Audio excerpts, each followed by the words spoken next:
दोस्तों, एक कहावत है, truth is the first casualty of war. और भारत की आज़ादी की लड़ाई में भी सबसे पहले जिसने दम तोड़ा था वो था द ट्रू हिस्ट्री। 16 अगस्त 1946 ये दिन डायरेक्ट एक्शन डे के नाम से जाना जाता है। ये वो दिन है जब कलकत्ता की सड़कों पर नफरत और हिंसा का सैलाब उमड़ा था। ऐसा सैलाब जो विश्व में मानवता के इतिहास ने कभी देखा नहीं था। तलवारें और लाठियां धर्म के नाम पर उठाई गई, घरों में आग लगाई गई, छोटे बच्चों को मारा गया, औरतों के साथ लोगों का धर्म परिवर्तन किया गया, सड़कें खून से रंग गई, नालियों में खून बहने लगा और इंसानियत को खुले आम कुचला गया। ये एक राइट नहीं थी, ये एक प्लान्ड मैसेकर था, एक नरसंहार था, एक जेनोसाइड था। दोस्तों, बंगाल जो कभी भारत को सच्चाई और नैतिकता का रास्ता दिखाता था, उस दिन बंगाल की गलियों में उसी सच्चाई और नैतिकता का गला घोटकर मीट मार्केट में लटका दिया गया।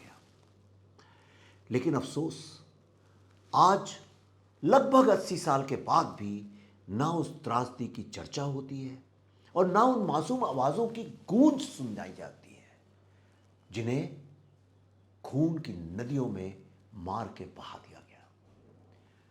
दोस्तों, आज के पॉडकास्ट की चर्चा उसी खामोशी को तोड़ने के लिए है, उस सच को सामने लाने के लिए है जिसे किताबों ने छिपा दिया, इतिहासकारों ने भुला दिया और राजनेताओं ने गुमराह कर दिया और देश ने भी भुला दिया। और आलम यह है कि आज की नई जनरेशन भारत के सबसे बड़े जेनोसाइड के बारे में कुछ नहीं जानती। Good morning, good afternoon and good evening. आप सभी का स्वागत है एक बार फिर मेरे पॉडकास्ट ब्रूटली ऑनेस्ट में। दोस्तों, आज का एपिसोड एक ऐसे गंभीर विषय पर है जिस पे कुछ चंद मिनटों में चर्चा करना संभव नहीं है। इसलिए मैं इस विषय को 3 पार्ट्स में लेके आने वाला हूं। देखिएगा जरूर।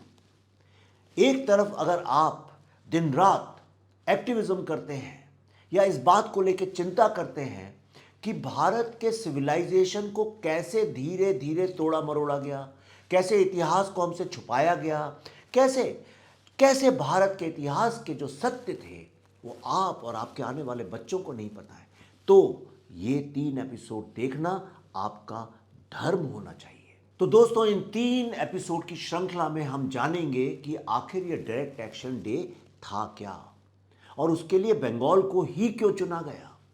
वो कौन लोग थे जिन्होंने बंगाल में डायरेक्ट एक्शन डे को अंजाम दिया और अंततः डायरेक्ट एक्शन डे में क्या हुआ। दोस्तों, ये कोई अचानक लिया गया फैसला नहीं था, बल्कि एक सोची समझी राजनीतिक रणनीति थी। और जब आप ये 3 एपिसोड देखेंगे आपको समझ में आएगा कहीं ऐसा तो नहीं कि वो रणनीति अभी भी भारत में विद्यमान है।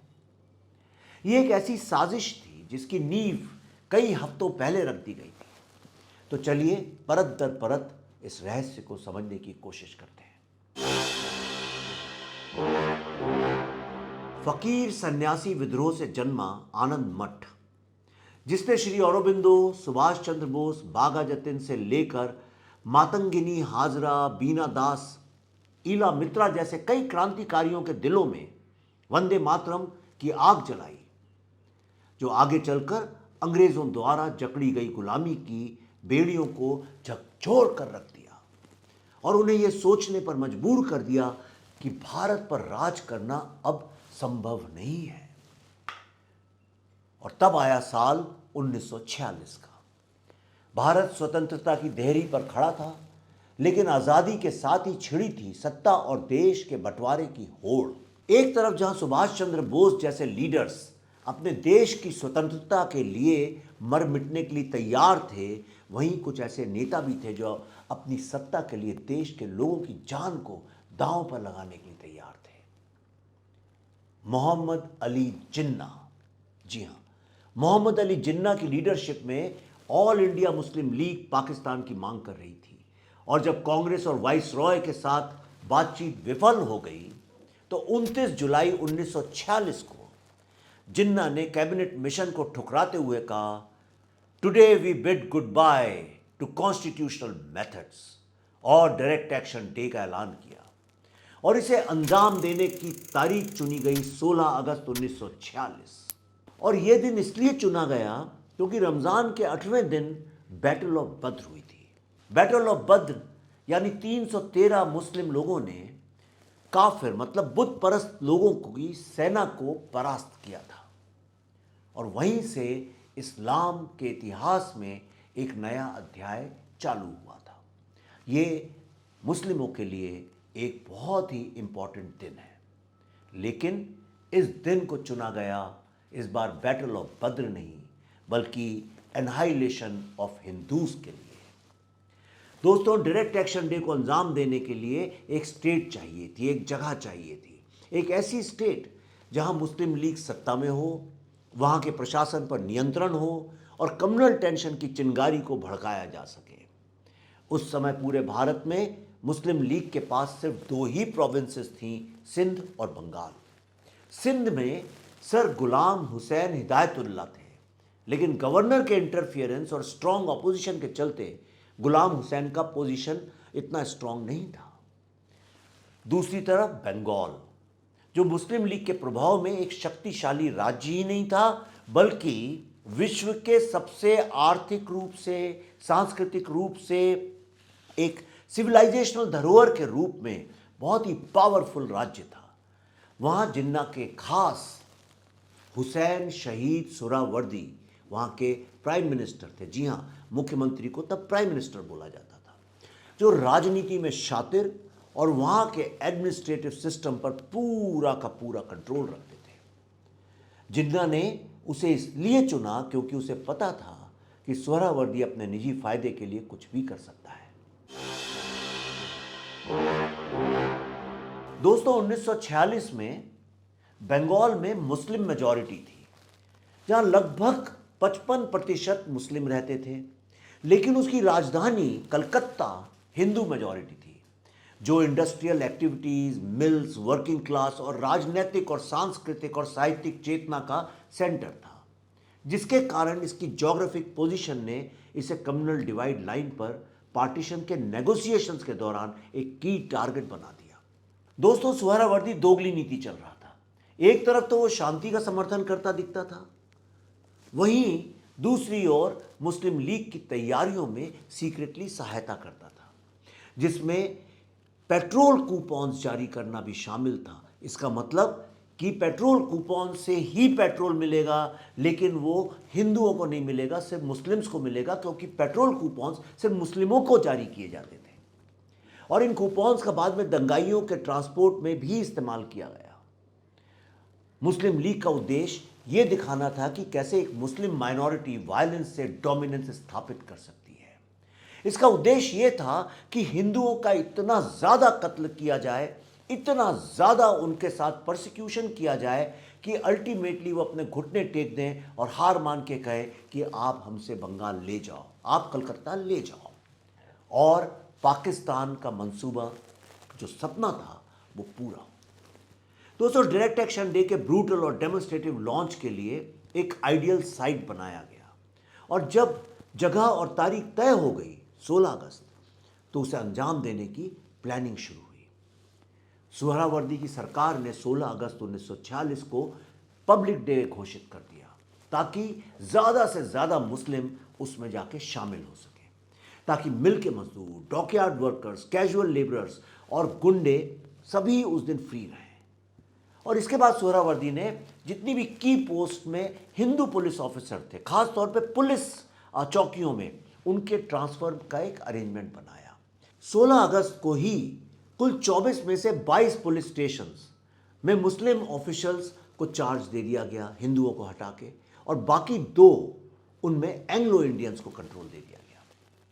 4 अगस्त 1946 को कलकत्ता मदरसा के कंपाउंड में 400 मुस्लिम नेशनल गार्ड्स की रैली हुई, जिसमें कुर्बानी देने की तैयारी का आह्वान किया गया।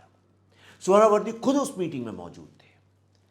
स्टार ऑफ इंडिया जो उस वक्त का बहुत फेमस न्यूज़पेपर था, उसने 13 अगस्त को the programme of direct action day publish किया। प्रॉपर प्रोग्राम जो मैं आपको बताता हूं, जिसमें लिखा था hospitals, physicians, clinics, maternity centres, light, electricity, gas और पोस्टल सर्विसेज जैसी आवश्यक सेवाओं को छोड़कर सिटीजन, कमर्शियल और इंडस्ट्रियल सभी एरियाज में जनरल स्ट्राइक और हड़ताल पर रहेंगे।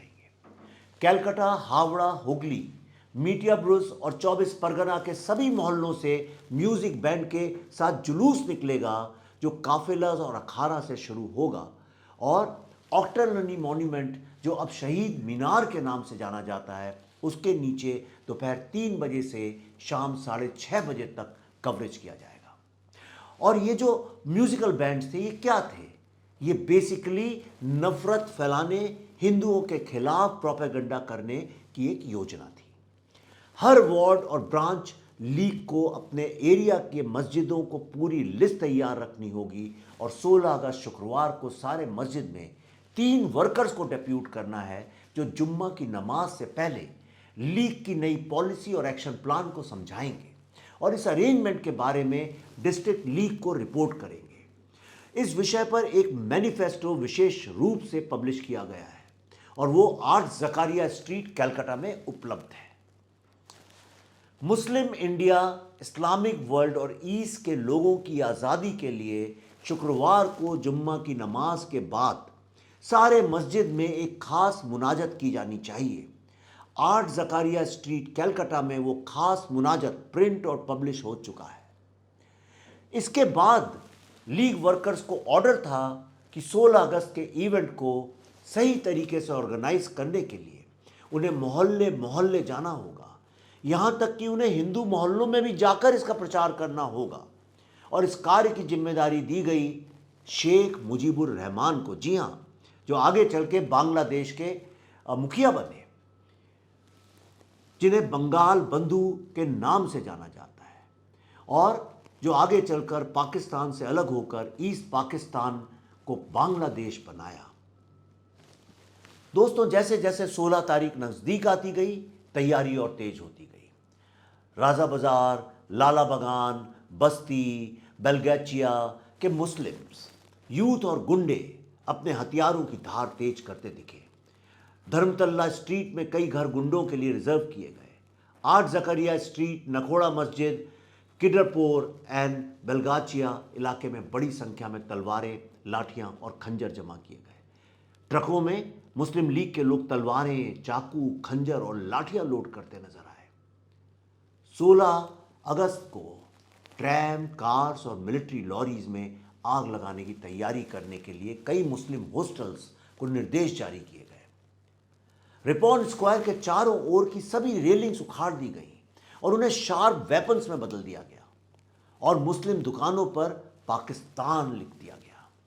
तैयारियां पूरी हो चुकी थी और फिर आया वो दिन जो बंगाल के, मैं कहूंगा पूरी मानवता के इतिहास का सबसे दर्दनाक अध्याय बना।